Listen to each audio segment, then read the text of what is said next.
Maria stood in a parking lot, illuminated by the freshly lit flames of 10 execution pyres.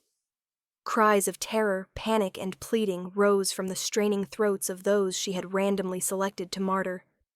A crowd of hundreds had gathered to witness and protest the sacrifice. They yelled and chanted in outrage with undertones of promised violence. Maria watched the pyres blaze. Her mind flew to the flames like a moth. Ghosts danced in the flames, taunting Maria. The image of a beautiful hand held in hers warmed her heart before it drifted away as a spark in the wind. A small face, filled with wonder and hope, stared at her through a window of hot coals. There, and gone, the images would flit, flame and fizzle, stirring a cauldron of love, heartache, and deep loss. Maria couldn't explain the phantom images and emotions the flames resurrected.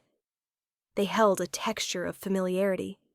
As if there were a place in her heart they would fit perfectly if only she could find it.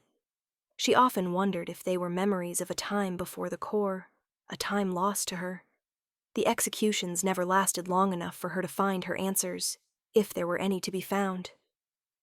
Once the flames silenced the martyrs' cries, Maria's mind returned to her work. She walked toward the barely contained crowd. Everyone knew exactly who she was. She held the crowd's full attention as she stood against the backdrop of their friends and family members' burning corpses. Hundreds of eyes filled with a mix of fear and hatred focused on her. Colonel Maria del Fuego addressed the crowd unflinchingly.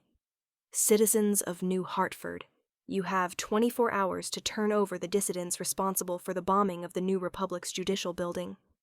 Tonight, your inaction led to the sacrifice of 10 innocent souls, 10 lives martyred for the sins of the few you protect and harbor. Tomorrow, the price of failure will be tenfold what you paid tonight." As a colonel in the investigative branch of the New Republic's police corps, Maria had investigated dozens of incidents of insurgency. She had a perfect record. She always rooted out the dissidents, and none of her investigations had taken over 4 days.